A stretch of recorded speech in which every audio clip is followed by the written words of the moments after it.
Assalamualaikum warahmatullahi wabarakatuh. Kami dari kelompok 4 akan mempresentasikan hasil diskusi kami yang berjudul Accounting Code of Conduct yang beranggotakan saya sendiri, Aisyah Arafatur, dan rekan saya. Dan saya Nirvia, anggota kelompok lainnya. Baiklah, yang pertama yaitu akuntansi sebagai profesi, karakteristik profesi. Pada pertengahan abad ke-20 di Amerika Serikat, ketika disiplin akuntansi mencari status suatu profesi, Komisi Standar Pendidikan dan Pengalaman untuk Akuntan Publik bersertifikat mengeluarkan laporan yang mencantumkan 7 karakteristik profesi sebagai berikut. Yang pertama yaitu Badan Pengetahuan Khusus. Yang kedua yaitu proses pendidikan formal yang diakui untuk memperoleh pengetahuan khusus yang diperlukan. Yang ketiga, standar kualifikasi profesional yang mengatur penerimaan ke profesi. Yang keempat, standar perilaku yang mengatur hubungan praktisi dengan klien, kolega, dan publik. Yang kelima, pengakuan status. Yang keenam, penerimaan tanggung jawab sosial yang melekat dalam suatu pekerjaan yang terkait dengan kepentingan publik. Yang ketujuh, sebuah organisasi yang mengabdikan diri untuk memajukan kewajiban sosial kelompok. Jelas bahwa akuntansi memenuhi 2 karakteristik pertama. Untuk menjadi akuntan publik bersertifikat biasanya membutuhkan gelar sarjana di bidang akuntansi, serta lulus akuntan publik bersertifikat atau CPA. Mempertahankan status CPA membutuhkan mengikuti perkembangan terbaru dengan pendidikan berkelanjutan. Dalam memenuhi standar ketiga, profesi akuntan telah bersatu untuk melayani masyarakat umum dari suatu posisi keahlian. Kelompok-kelompok ini umumnya menentukan kualifikasi yang ditentukan untuk memperoleh keanggotaan. Keanggotaan yang berlanjut membutuhkan kepatuhan pada standar perilaku grup, termasuk persyaratan untuk bertindak demi kepentingan terbaik klien. Hanya individu yang memenuhi kualifikasi yang akan diterima dalam profesi tersebut, dan individu dapat dikeluarkan dari profesi tersebut jika mereka tidak memenuhi standarnya.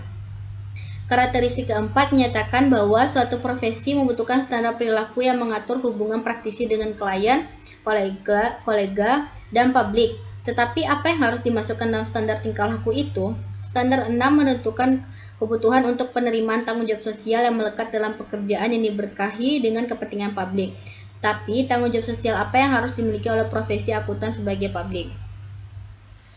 Menurut Kode Etik American Institute of Certified Public Accountants atau ACPA, akuntan publik profesi akuntan terdiri dari klien, pemberi kredit, pemerintah, pengusaha, investor, bisnis, dan komunitas keuangan dan lainnya, yang mengandalkan objektivitas dan integritas akuntan publik bersertifikat untuk menjaga tertib perdagangan. Tetapi yang paling menarik dari karakteristik profesional Huber adalah yang ketiga, karena ini mengatur standar perilaku yang harus mengatur seorang akuntan dan tanggung jawab sosial yang melekat dalam pekerjaan akuntansi. Ini mengharuskan profesional untuk meninggalkan pandangan komersial yang sangat egois dan selalu mengingatkan keuntungan klien. Kapanpun pengetahuan khusus diperlukan untuk memberikan layanan kepada orang lain, itu menciptakan asimetri pengetahuan dan dengan demikian menjadi asimetri kekuasaan. Ini menghasilkan hubungan ketergantungan, di mana satu orang perlu mengandalkan kata dan nasihat orang lain. Ada potensi untuk menyalahgunakan posisi kekuasaan dan mengambil keuntungan dari orang yang bergantung. Etika masyarakat kita mengamatkan bahwa mereka yang memiliki pengetahuan lebih tinggi memiliki kewajiban untuk tidak menyalahgunakan pengetahuan itu atau menggunakannya tanpa sepengetahuan untuk mendapatkan keuntungan yang tidak adil. Oleh karena itu, profesional harus mematuhi aturan etika.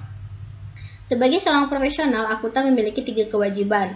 Yang pertama, kompeten dan tahu tentang seni dan ilmu akuntansi. Yang kedua, untuk menempatkan kepentingan klien di atas kepentingan akuntan, menghindari godaan untuk memanfaatkan klien. Dan yang ketiga, untuk melayani kepentingan umum. Kode etik ACPA dengan jelas mengartikulasikan tanggung jawab ini. Ini menjelaskan kewajiban pertama sebagai berikut, yaitu kompetensi yang diturunkan dari tesis pendidikan dan pengalaman. Ini dimulai dengan penguasaan tubuh umum pengetahuan yang diperlukan untuk menunjuk sebagai akuntan publik bersertifikat.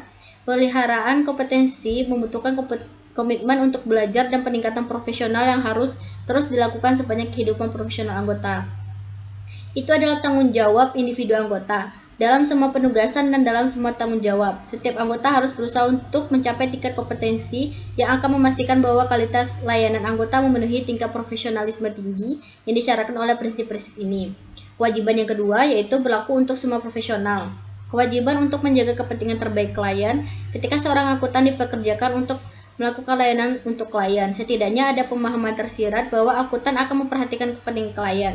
Sebuah ciri Ciri khas dari sebuah profesi menurut kode etik adalah penerimaan tanggung jawab kepada publik yang terdiri dari klien. Bagian yang sama dari kode juga mengakui kewajiban akuntan ke publik.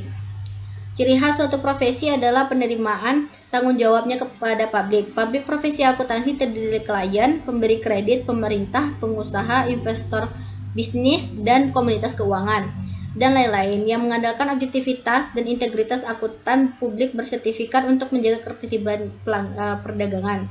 Ketergantungan ini membebankan tanggung jawab kepentingan publik pada akuntan publik bersertifikat. Kepentingan umum didefinisikan sebagai kesejahteraan kolektif komunitas orang-orang dan institusi yang dilayani oleh profesi.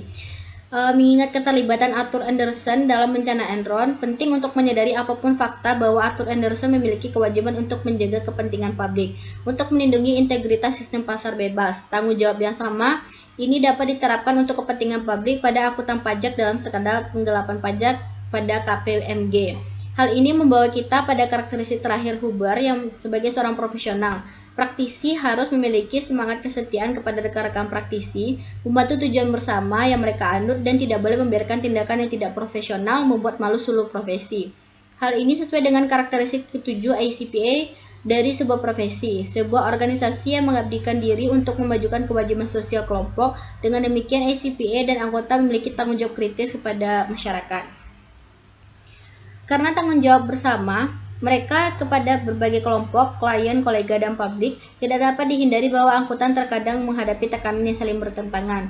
Bagaimana akuntan menanggapi tekanan ini? Kode etik ACPA mengatakan dalam menyelesaikan konflik tersebut, anggota harus bertindak dengan integritas, dipadu oleh ajaran bahwa ketika anggota memenuhi tanggung jawab mereka kepada publik, kepentingan klien dan pemberi kerja terlayani dengan baik.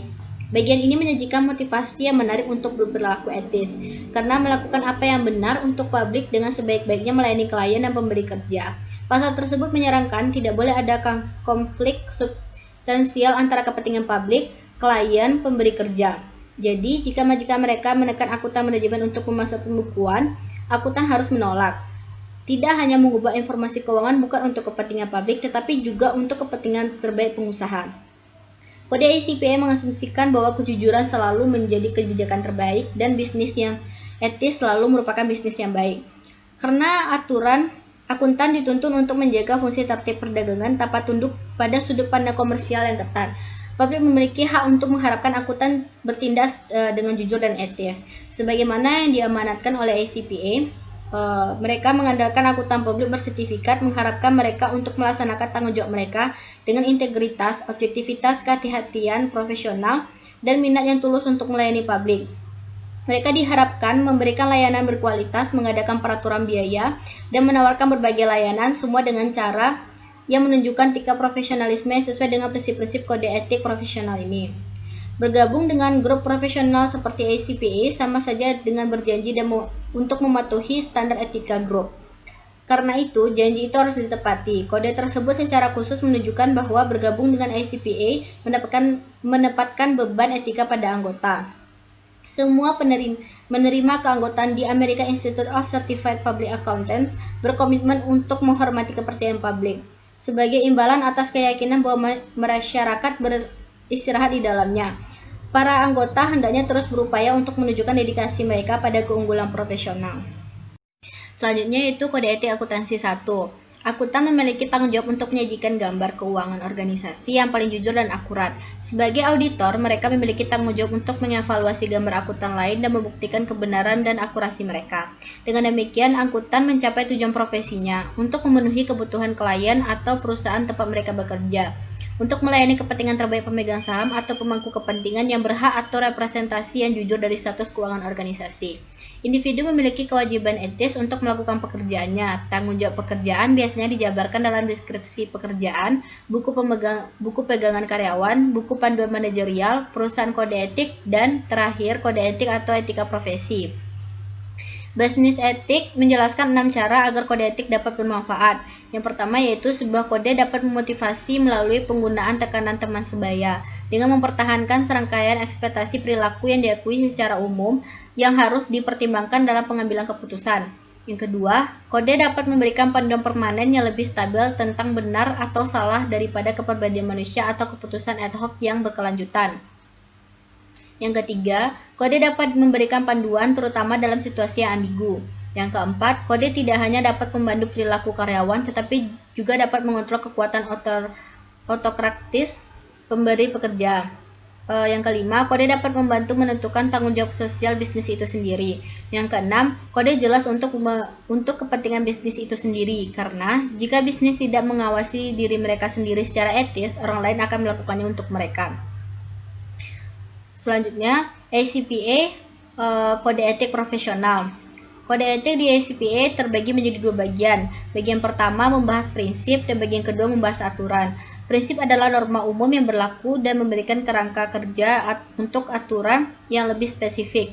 Dewan ACPA menunjukkan badan untuk menafsirkan aturan yang memiliki standar etis, standar teknis untuk mereka.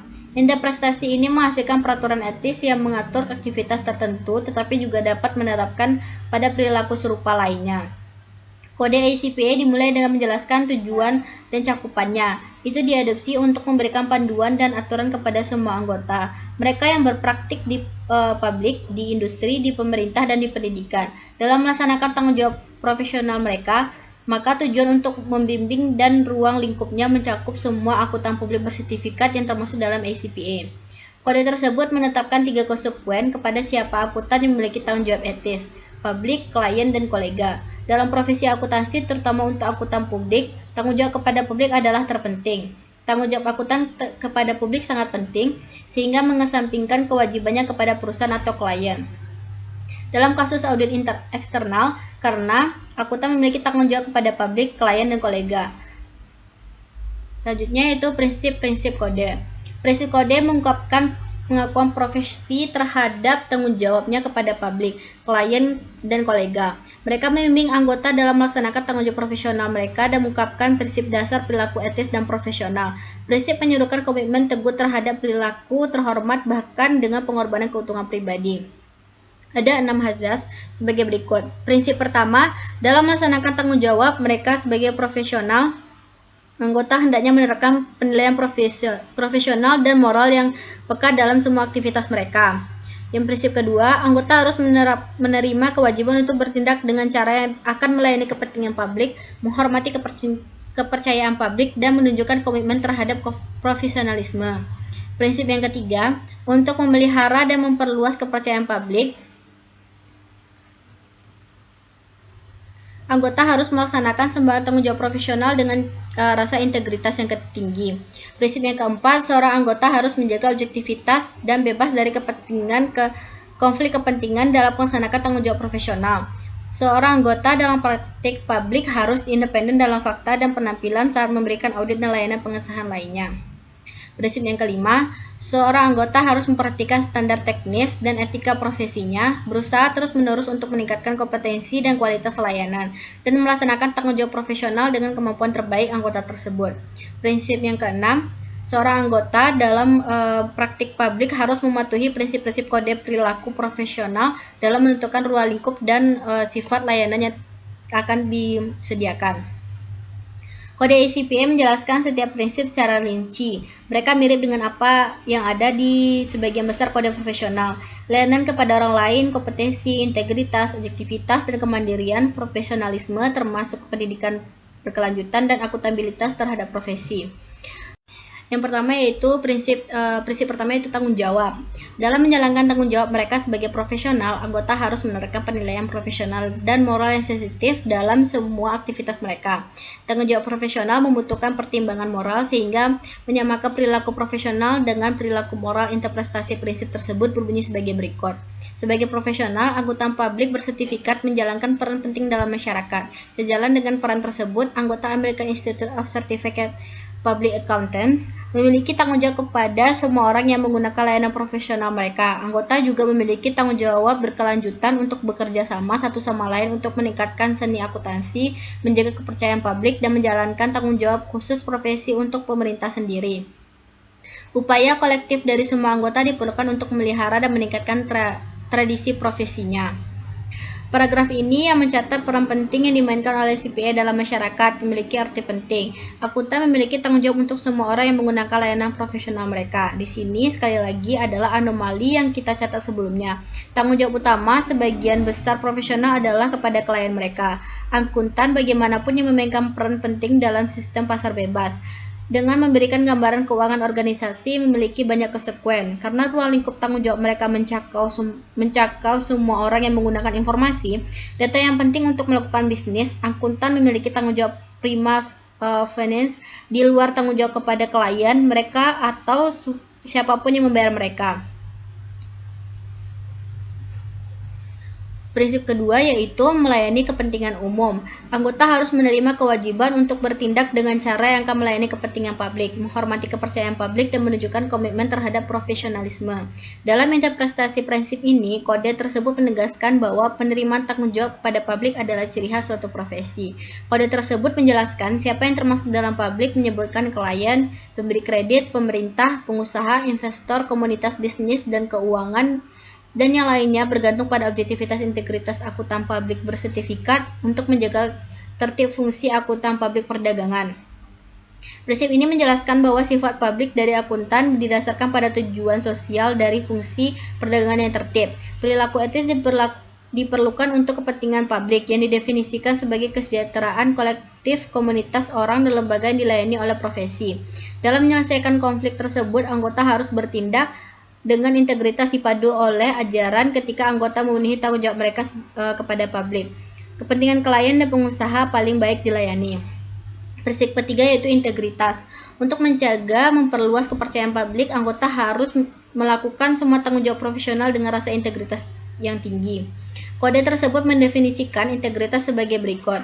Integritas adalah elemen karakter yang berdasar untuk pengakuan profesional. Ini adalah kualitas dari mana kepercayaan publik berasal dari tolak ukur, dan tolak ukur yang pada akhirnya harus diuji oleh seorang anggota untuk semua keputusan. Mensyaratkan anggota untuk antara lain jujur dalam batasan kerahasiaan klien. Pelayanan dan kepercayaan publik tidak boleh disubordinasikan untuk keuntungan pribadi, diukur dalam kaitannya dengan apa yang benar dan adil. Dimulai dengan Plato dan Aristoteles, teori etika tradisional telah mendapatkan penekanan tinggi pada integritas atau keutuhan. Seseorang tidak utuh kecuali dia memiliki apa yang disebut dengan 4 kebajikan utama. Kebijaksanaan, keadilan, kesederhanaan, dan keberanian. Individu memiliki integritas hanya jika dia memiliki keempat kebajikan. Setiap kebajikan menuntut yang lain. Akuntan harus bertindak dengan integritas yang diukur dalam ketentuan berikut. Integritas diukur dengan apa yang benar dan adil. Jika ada aturan standar atau panduan khusus atau dalam menghadapi perbedaan pendapat, seorang anggota harus menguji keputusan dan perbuatan mereka dengan bertanya, apakah saya melakukan apa yang dilakukan oleh orang yang berintegritas? Apa saya telah mempertahankan integritas saya? Integritas mengharuskan anggota untuk mengamati baik bentuk dan semangat standar teknis dan etika. Pengelakan standar tersebut merupakan subordinasi dari penilaian. Ini adalah aspek penting lainnya dari prinsip ketiga. Persyaratan eksplisit bahwa anggota mengamati baik bentuk dan semangat standar teknis dan etika. Mengakali standar tersebut, kata kode itu berarti subordinasi penilaian dalam akuntan perpajakan. Selanjutnya yaitu prinsip keempat, objektivitas dan independensi. Seorang anggota harus menjaga objektivitas dan bebas dari konflik kepentingan dalam melaksanakan tanggung jawab profesional. Seorang anggota dalam praktik publik harus independen dalam fakta dan penampilan saat memberikan layanan audit dan tes lainnya.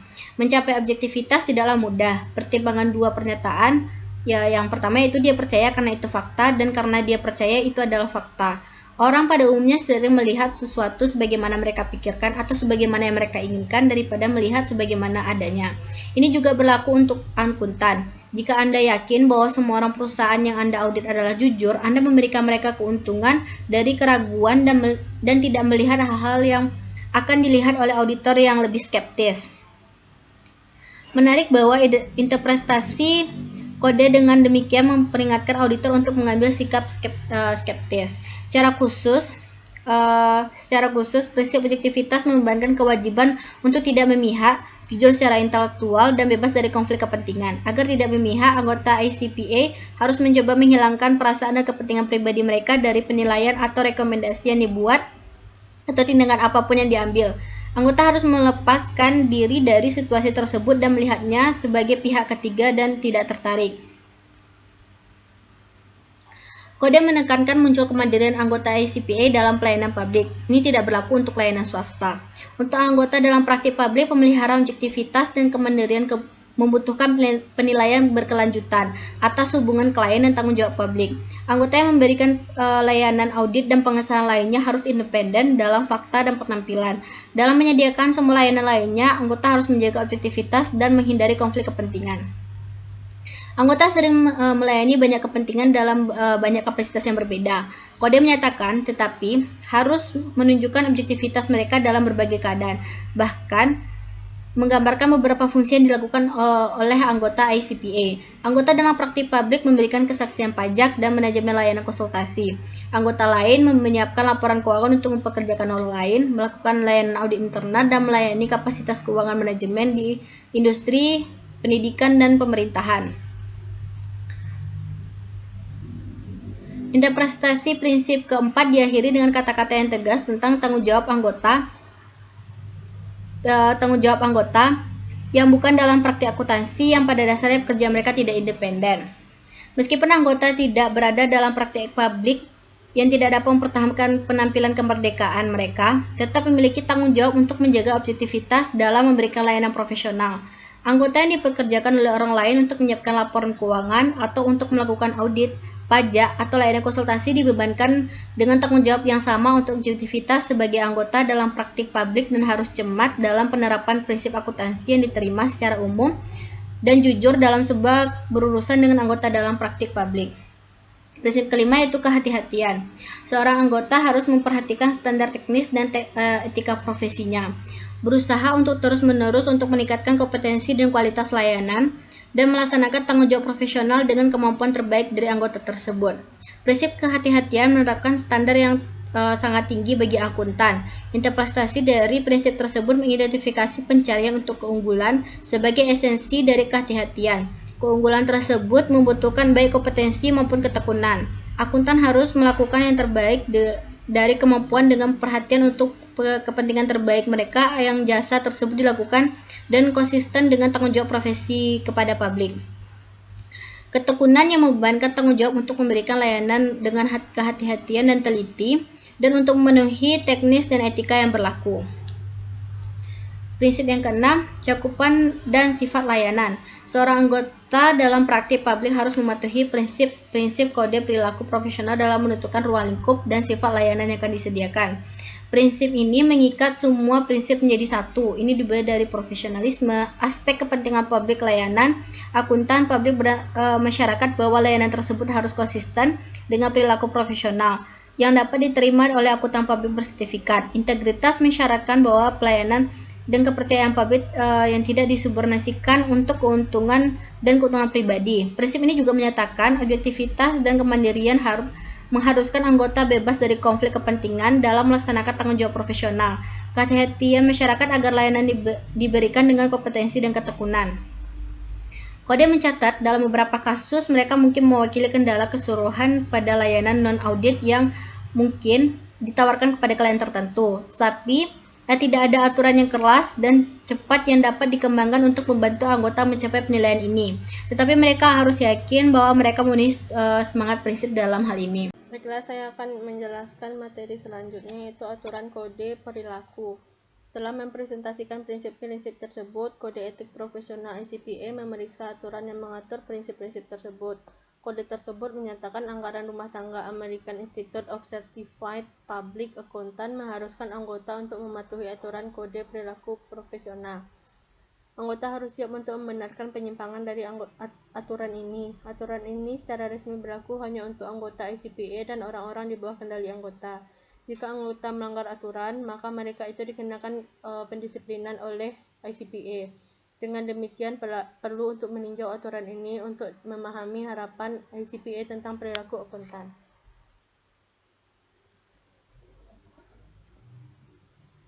Kode memecah aturan menjadi 5 bagian. Yang pertama, aturan 101, yaitu bagian 100, independensi, integritas, dan objektivitas. Aturan 101 ini mencakup kemerdekaan. Aturan ini mengatur independensi yang berbunyi, seorang anggota dalam praktik publik harus independen dalam melaksanakan layanan profesional seperti yang dipersyaratkan oleh standar yang ditetapkan oleh badan-badan yang ditunjuk oleh Dewan. Di bawah interpretasi aturan 101, kode tersebut menentukan badan apa yang harus berkonsultasi dengan anggota. Dalam melakukan perikatan pembuktian, seorang anggota harus berkonsultasi dengan aturan Dewan Akuntansinya, masyarakat CPA negaranya, Badan Pengawas Akuntansi Perusahaan Publik, dan Komisi Sekuritas dan Bursa Amerika Serikat.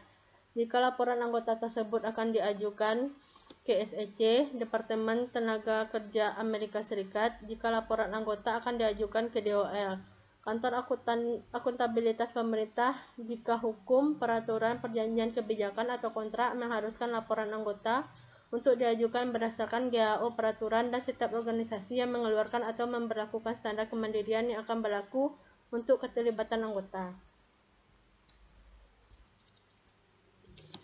Independensi dianggap terganggu jika transaksi kepentingan atau hubungan berikut terjadi.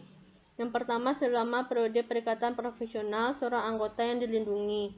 Itu mencakup telah atau berkomitmen untuk memperoleh kepentingan finansial secara tidak langsung ataupun langsung. Yang kedua, wali amanat atau pelaksana atau administrator dari harta apapun jika perwalian atau warisan tersebut memiliki kepentingan finansial tidak langsung atau material apapun pada klien. Yang ketiga, memiliki investasi bersama yang dimiliki erat yang material bagi anggota yang tercakup. Yang keempat, memiliki pinjaman apapun kepada klien, pejabat atau direktur klien, atau individu yang memiliki 10% atau lebih sekuritas ekuitas klien yang beredar atau kepentingan pemilik lainnya. Yang kedua itu selama periode penugasan profesional, mitra atau karyawan profesional firma, keluarga dekatnya atau kelompok orang seperti itu akan bertindak bersama-sama memiliki lebih dari 5% dari sekuritas ekuitas klien yang beredar atau kepentingan pemilik lainnya. Selama periode yang dicakup oleh laporan keuangan atau selama periode perikatan profesional, firma atau mitra atau karyawan profesional firma secara bersamaan dikaitkan dengan klien seperti direktur, pejabat, atau karyawan, atau dalam kapasitas apapun yang setara dengan anggota manajemen, promotor penjamin emisi atau wali amanat, dan wali untuk pensiun atau kepercayaan bagi hasil dari klien.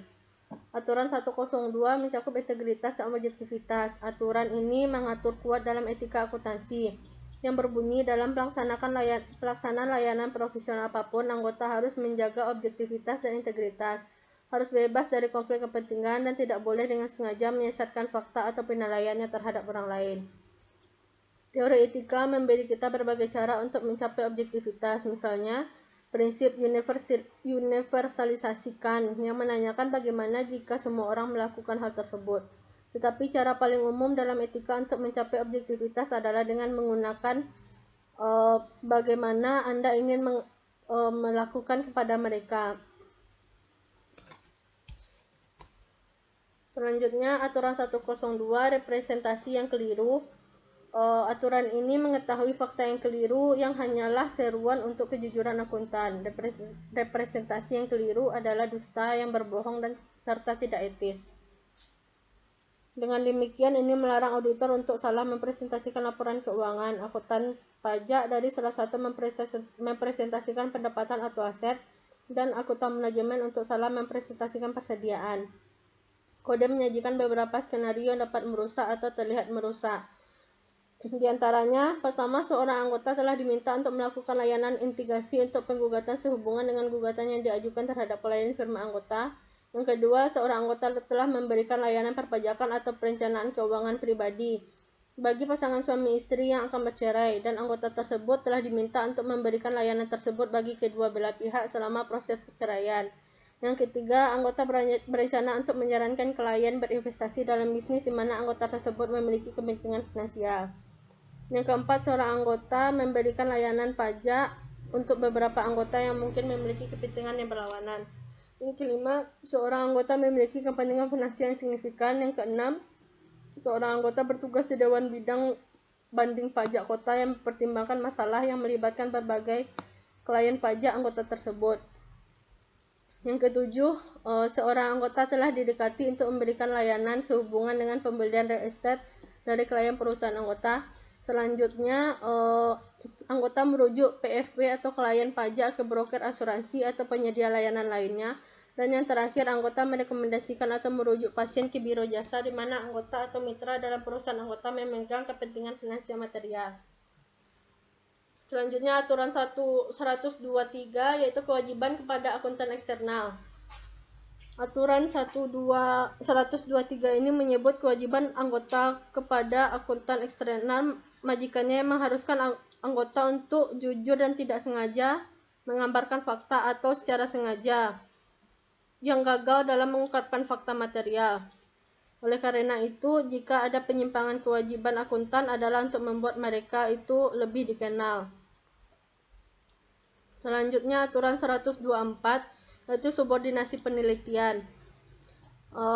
Aturan 124 ini anggota melarang untuk menyerahkan penilaian mereka kepada atasan mereka yang dibutuhkan keberanian dan pengendalian diri untuk tidak setuju dengan supervisor. Namun demikian tidak etis untuk mempresentasikan situasi keuangan perusahaan seperti yang diharapkan supervisor jika penilaian terbaik akuntan menunjukkan bahwa representasi tersebut tidak akurat atau menyesatkan. Akuntan harus menggunakan penelitian dan konsultasi untuk menentukan apakah pendekatan supervisor dapat diterima di bawah praktik audit atau akuntansi yang diterima secara umum. Jika anggota dan atasannya memiliki perselisihan atau perselisihan terkait dengan penyusunan laporan keuangan atau pencatatan transaksi, maka anggota tersebut harus mengambil langkah-langkah berikut untuk memastikan bahwa situasi itu bukan merupakan subordinasi penilaian. Yang pertama itu, anggota harus mempertimbangkan apakah ada entry atau kegagalan untuk mencatat transaksi dalam catatan atau penyajian laporan keuangan yang bersifat penghilangan pengungkapan dalam laporan keuangan. Yang kedua, anggota tersebut menyimpulkan bahwa laporan atau catatan keuangan dapat salah saji secara material. Yang ketiga, jika setelah mendiskusikan kekhawatirannya dengan orang yang tepat organisasi, anggota tersebut dapat menyimpulkan bahwa tindakan yang tepat tidak diambil, yang mana dia harus mempertimbangkan hubungan berkelanjutannya dengan pemberi kerja. Yang terakhir, anggota tersebut harus menyadari selalu menyadari kewajibannya menurut interpretasi. Dengan demikian, aturan terhadap subordinasi dari penelitian menempatkan tanggung jawab yang berat pada seorang akuntan.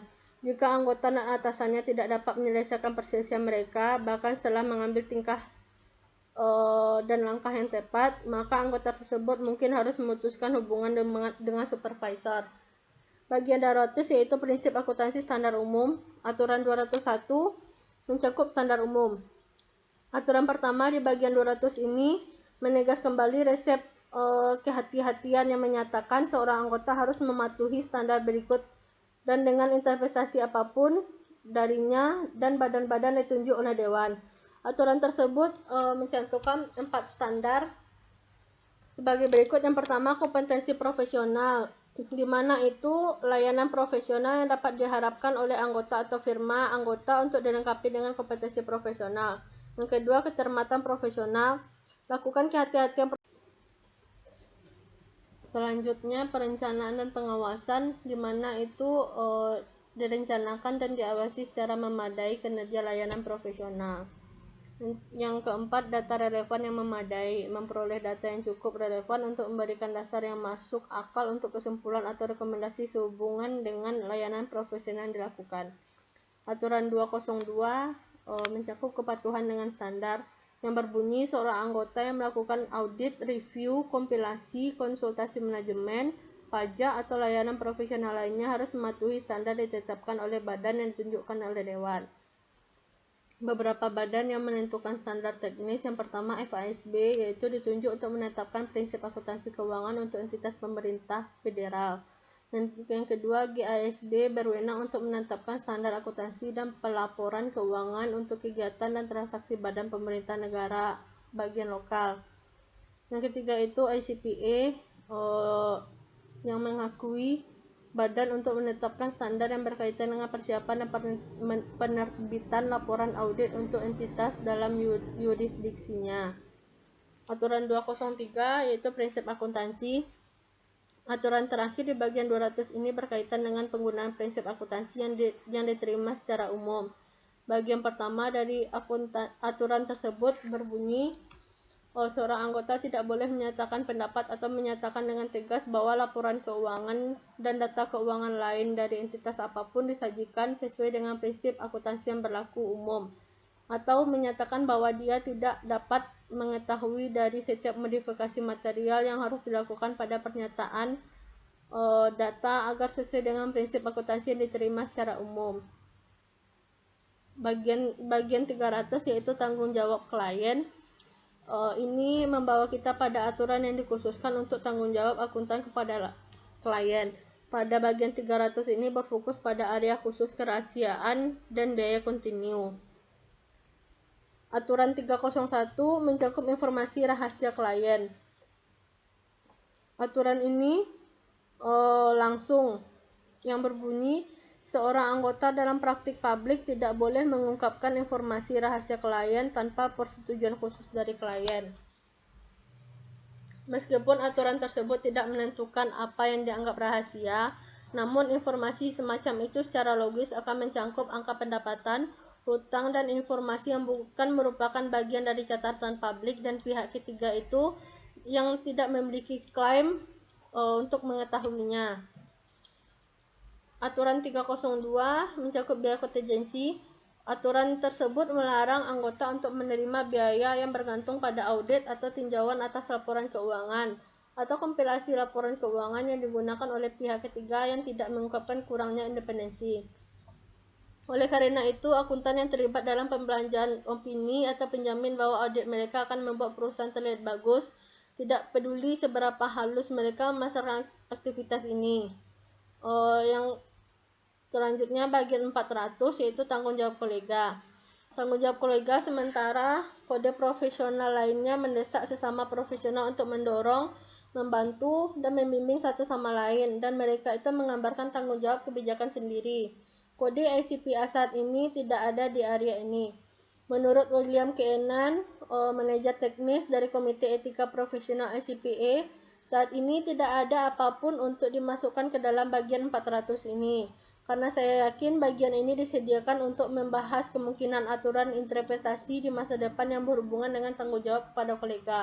Tetapi tidak ada yang akan datang saat ini dan tidak ada sepengetahuan saya yang telah dikeluarkan dari masa lalu dalam bentuk draft exposure untuk keanggotaan. Bagian 500 tanggung jawab dan praktik lain. Bagian terakhir dari kode merinci tanggung jawab dan praktik akuntan lainnya. Yang pertama, aturan 501 itu tidak mendiskreditkan. Aturan 501 ini mengatakan secara ringkas, seorang anggota itu tidak boleh melakukan tindakan yang mendiskreditkan profesinya. Interpretasi aturan ini membahas kapan dan sejauh mana permintaan catatan oleh klien dan mantan klien harus diamati. Singkatnya, klien itu berhak menerima catatan yang diberikan klien, catatan yang disiapkan oleh anggota, atau catatan pendukung. Aturan tersebut kemudian mencantumkan jenis tindakan mendiskreditkan sebagai berikut. Yang pertama, diskriminasi dan pelecehan dalam praktik ketenagakerjaan. Selanjutnya, kegagalan untuk mengikuti standar atau prosedur atau persyaratan lain dalam audit pemerintah. Yang ketiga, kelalaian dalam penyusunan laporan atau catatan keuangan. Yang keempat, kegagalan untuk mengikuti persyaratan atau badan pemerintah, komisi atau badan pengatur lainnya. Yang kelima, permintaan atau pengungkapan pertanyaan atau jawaban ujian CPA. Yang keenam, kegagalan untuk mengajukan pengembalian pajak atau membayar kewajiban pajak.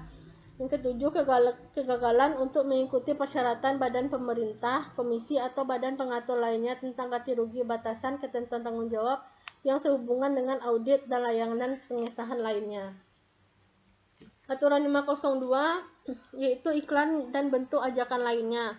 Aturan 502 ini melarang seorang anggota praktik publik untuk mendapatkan klien dengan iklan atau bentuk permintaan lainnya dengan cara yang salah, menyesatkan atau menipu. permintaan dengan menggunakan paksaan, menjangkau secara berlebihan, atau perilaku yang melecehkan dilarang menurut kode etik. Kegiatan yang dilarang adalah yang pertama, menciptakan ekspektasi yang salah atau tidak tepat atas hasil yang menguntungkan. Yang kedua itu menyeratkan kemampuan untuk mempengaruhi pengadilan, tribunal, badan pengatur, atau badan pejabat serupa. Yang ketiga, berisi representasi bahwa layanan profesional tertentu dalam periode saat ini atau masa mendatang akan dilakukan dengan biaya yang ditetapkan. Yang keempat, berisi representasi lain yang kemungkinan besar akan menyebabkan orang yang berakal sehat salah paham dan tertipu. Aturan 503 yaitu komisi dan biaya rujukan. Bagian pertama dari aturan 503 ini melarang komisi sebagai berikut. Seorang anggota dalam praktik publik tidak boleh untuk komisi merekomendasikan atau merujuk ke klien produk atau layanan apapun, ataupun untuk komisi merekomendasikan atau merujuk produk atau layanan apapun yang akan disediakan oleh klien, atau menerima komisi ketika anggota atau anggota perusahaan juga bekerja untuk klien tersebut. Bagian ini menimbulkan masalah bagi akuntan yang melakukan perencanaan keuangan atau kekayaan untuk klien mereka. Maka dikatakan bijaksana bagi akuntan untuk melakukan jasa perencanaan keuangan atau harta asalkan akuntan tersebut telah dilatih dan memiliki kompetensi untuk menawarkan jasa tersebut. Aturan 505 yaitu bentuk organisasi. Sila umum dari aturan akhir kode sederhana ini yaitu seorang anggota tidak dapat mempraktikkan akuntan publik hanya dalam bentuk organisasi yang diizinkan oleh undang-undang atau peraturan yang karakteristiknya sesuai dengan resolusi Dewan. Seorang anggota tidak boleh menjalankan akuntan publik dengan nama perusahaan yang menyesatkan. Nama dari satu atau lebih pemilik sebelumnya dapat dimasukkan dalam nama perusahaan dari organisasi penerus. Sebuah firma itu tidak boleh menunjuk dirinya sendiri sebagai anggota dari American Institute of Certified Public Accountant kecuali semua pemilik CPA-nya adalah anggota dari institut. Demikian persentase dan hasil dari diskusi materi kami. Saya ucapkan terima kasih.